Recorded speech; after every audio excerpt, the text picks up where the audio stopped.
I think it was very surprising. Uh, I do think that he could have started off with it after an agreement with Iran to find lasting peace in the Middle East. But at this stage, it was sort of portrayed, and I think correctly, as if it was a condition for any agreement with Iran. That's how it came out. I'm sure he probably didn't mean it because that's a different track. So I think it was a mistake on his part. I think he believed that maybe one or two of the GCC countries might add up to the Abraham Accords, and he could please the increasingly strident pro-Israeli lobby, pro-Israeli groups in Congress and the think tanks, in the overall strategic community of the U.S., which was relatively quiet a week ago, but from the time that it was obvious that some sort of agreement was taking place, it started pushing back. So I think it was very surprising, and I think Saudi Arabia's answer and Pakistan's answer would have made it clear that it's not possible like this. And the other thing is that Abraham Accords are directly linked to Palestinian statehood or Palestinian betterment or peace in Gaza. I mean, we want a two-state solution of the 1967 borders, but even if people in the US are not ready to concede that, they'll have to concede a lot in terms of the welfare of the Palestinians. And if you don't mention it, how can you link it to Iran? Actually, this shows that when you don't study a situation deep enough and when you don't prepare deep enough, then your leadership makes these mistakes. I'm sure these tweets, these things, they they don't have any input from U.S. institutions like the National Security Council or the State Department. So that's why you keep on making mistakes. Like there are countries who are part of the Abraham Accords. There are other countries who have diplomatic relations with Israel and are not necessarily part of the Abraham Accords. So he should have stated it differently. But I think generally just an idea that Abraham Accords are pro-Israel, probably no GCC country is part of it. Let me mention most of them. Pakistan or probably one other country might not join. So I'll qualify my statement by saying one or two might not be able to join. So it's an off random talk into which institutional support has not gone in. Sometimes it's good. Sometimes it's good that you bring a breath of fresh air to the leadership instead of the stale old cliched things. So, but sometimes when you're dealing with a sensitive issue like these peace negotiations, then they backfire. Yes, exactly. Although the Gulf states might be affected by what happens, but they are not a direct party to it. You're absolutely right on this. To ask them to join the Accords because these countries generally were inimical to Iran. So even if you are making this agreement, this correlation is skewed. It doesn't stand. Oh, from what I know, having still serving the government in some capacity, but directly talking to people who are decision makers in Pakistan, they are of the view that even if a two-state solution were to say arrive tomorrow, they would then want to see whether the Palestinian state, if it arrives, would it be allowed to exist? Would it be allowed to trade? Would it be allowed to be sovereign? So, if at all Pakistan ever signs the Abraham Accords, it would first have to see a Palestinian state.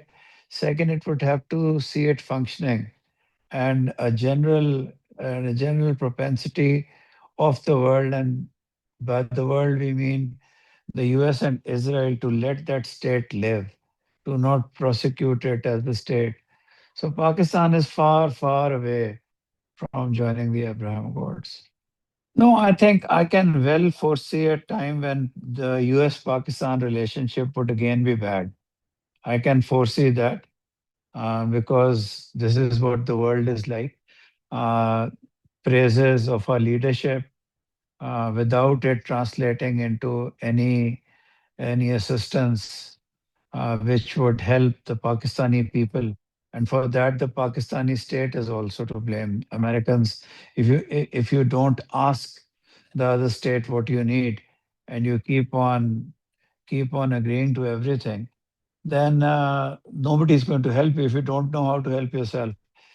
So I can well foresee that once this euphoria is over, then Pakistan's long-range missiles, Pakistan standing up to India, Pakistan's close relationship with China, Pakistan's probably wanting to be a peacemaker and somebody who would want to secure Iran also, as well as the Middle East countries, enhance its security role in the Middle East.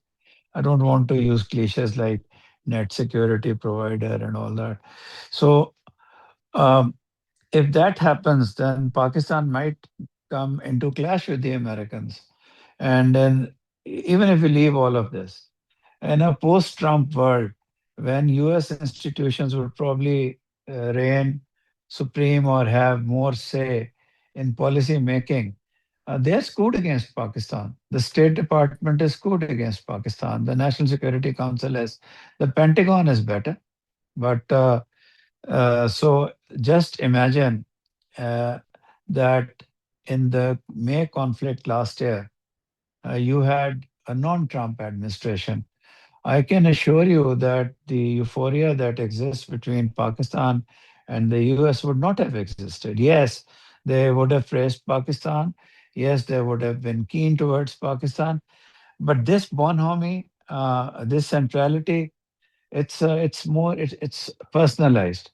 So as a state, Pakistan should be well aware of those times when Pakistan would not have the same relationship, and yet it would have to survive and not only survive, prosper as a state. So one should be aware of all such instances, circumstances. I think there were chances had this conflict not taken place. I would totally agree with you that there was a chance that Qatar and Saudi Arabia and maybe anybody else they would have joined the Abraham Accords if there would have been some progress on Palestine, any progress, not real progress, just progress. But suddenly, for the Americans and for the GCC countries, it's now clear that this relationship, for whatever reasons, it has not been able to protect these countries. And for the Americans too, I mean, I can understand that GCC countries are ruled by monarchs who would want good relations with the US. But for the Americans too now, had there been no bases in the Middle East, they can bring their aircraft carriers, they can fly things off from Israel or other things. Had there been no bases, uh, America would have been less vulnerable. Even the US in the war, the vulnerability of the US in the war is due to the bases. They had to shift their soldiers to hotels. They had to come out.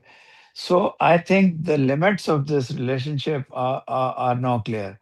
Having said that, a smaller state like Qatar and even other states, I would understand.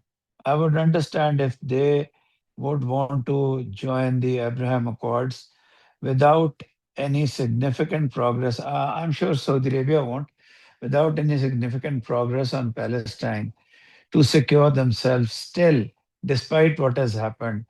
But I think the larger states, Saudi Arabia especially, and Pakistan, Pakistan is not in the Middle East, but even if Saudi Arabia joined, and I think it won't, the Abraham Accords, Pakistan still won't join them. The closest in my career that I came close to a Pakistan-Israeli negotiation was when I was director to Foreign Minister Kasuri, and then Foreign Minister Kasuri, on the instructions of President Musharraf, he met the Israelis in Turkey, and I prepared the brief for it. So the closest that Pakistan has come, even to talks, has been during President Musharraf's time. Recognizing Israel is another thing. There is a lobby. There's a group in Pakistan, the realist ones, uh, and these are those realist ones who don't have any antagonism towards the Zionist state or others. They say, why don't you maximize your advantages? If you recognize is there's a group in every sector, a very small group. Uh, Stop worrying about the ideology. Where has pan-Islamism taken you? Where have Islamic causes taken you? Egypt used to make fun of you when you got your independence. That King Farouk used to say that Islam started the day Pakistan was born and things like that. Maximize your advantages. You are a great defense state. Israel is a great defensive state. Take out the Jewishness out of them and stop worrying about the Palestinians. Till recently, Palestinians looked towards India for support and not towards Pakistan. And there's a whole paradigm, a whole narrative. I won't deny it. It exists, but I think the other side, the three-fourth side, is so strong that Pakistan would never do it. It relates to Kashmir, it relates to Palestine, it relates to the innate in our DNA. There is this from the Khilafat movement. There is this predilection towards Islamic causes, and it also tells us that we were created in the name of Islam. So there are many views on the Pakistan movement. Partly it's true that Pakistan was created in the name of Islam. So it's in our DNA. So it's in the DNA, even if there is a person who can't now have 2 square meals a day. And you tell him that if you recognize Israel, you can have 3 square meals a day. He still won't recognize Israel. So it's innate. It's part of it. It's part of our education. Pakistan won't sign the Abraham Accords till there is a prosperous Palestinian state. So And then we might. And then we might. People who say we will never know. If we see if we see a Palestinian state and Palestinians who are not subjected to atrocious regimes and all that, Pakistan would then do it. We have nothing else against Israel. The only thing is, you have subjugated a people. You have thrown them out of their homes, out of their territories, and you're killing them now. How can we be part of it? So, uh, if there is a if there is a decent Palestinian state, it is not subjugated. I think Pakistan will then join the Abraham Accords. There was a there was a meet. We talked to each other. We made some good noises. We talked about being uh, less audible, or we didn't want to sound anti-Israel all the time, and we asked Israel not to do it. So it could be termed as a confidence building measure. Um, uh, but nothing then came out of it. I think then things deteriorated, and now, as we look at it today, as we speak, there is this axis now, the Israeli-Indian axis. At that time, it was not there. I think the indifferent behavior actually predates this recent Iranian conflict, but it has been strengthened by that. They feel that we have not been sympathetic enough during the war and after the war, and when we were signing peace. It's their contention that they were not taken into confidence, and we went into the Saudi camp, and we were more close to. Actually, a lot of it now is because two we have two brothers. The two brothers are fighting amongst each other, and both of them want to pull Pakistan towards them. So it's unfortunate, but it's real. All these protestations that discrimination against Pakistan is not taking place. They're actually hiding facts. They've been documented by Reuters. It is unfortunate. I personally have a lot of affection for the UAE model, for the UAE leadership. Uh, the parents of the current leadership had excellent relations with Pakistan. So, for my part, I've recommended always that just ignore the irritants and open your arms to UAE. We should stop looking at the UAE from the Indian lens. We should look at the UAE from our own lens and ignore the small things, try to improve them, but have great relations with UAE. Tell Saudi Arabia that we have historic relations with UAE. We would want two things. One, we would want better relations between them. And number two, we would want better relations with UAE ourselves. We should be very clear about it, and we should try our best to repair the relationship. I think this anti Pakistan or anti Iran stance, it's not going to last long. In the last week, during the last attacks on the drone attacks on the UAE nuclear sites. I think the UAE was very restrained. It did not point fingers at Iran. It said that they came from the West. So the UAE also realizes that it can't go against the grain. It can't go against everybody.